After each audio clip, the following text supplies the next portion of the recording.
Добрый день. Да, здравствуйте. Можете представиться? Ну, позывной Хан. Позывной Хан. А почему Хан, кстати? Ну, потому что я из Казахстана.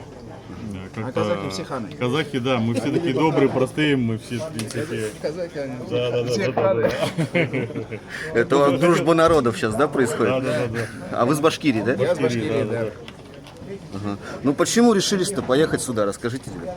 Понимаете, каждые 80 лет есть у Европы такая манера нападать на Россию. Очередные 80 лет прошли. Там воюют, по идее, не только же украинцы там, с Украиной. Мы там, по идее, с НАТО воюем. Мы поехали помочь. У меня два деда фронтовика. Оба воевали в Великую Отечественную, оба живы, дед старый матери дошел до Берлина. Ну, теперь наше время пришло. У меня вот со стороны матери 4 старших братов остались в Великой Отечественной войне. Со стороны отца 4 брата, 8 человек остались на Великой Отечественной войне. Мы продолжаем дело наших прадедов, дедов, предков наших. И мы не посрамим память наших предков. Будьте уверены. Насчет университета, мы хотим сказать, университет отличный. Подготовка тут боевая, тактическая, вообще на уровне.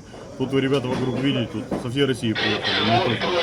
Тут вот я казах, он башкир, тут много у нас из Бурятии, да. Из Ташкента, серьезно? Да. Нет, ну как, я сам с Рязани, просто родился в Ташкенте. А какой позывной? Поляк. Поляк. Поляк с Ташкента, да, из Ну, у меня Рязани. просто дед Поляков, сам блокадник ленинградский. Его отца, он был командир бронепоезда, немцы Айда сюда, взорвали, дед блокадник был, так отца я не видел. Ну и надо.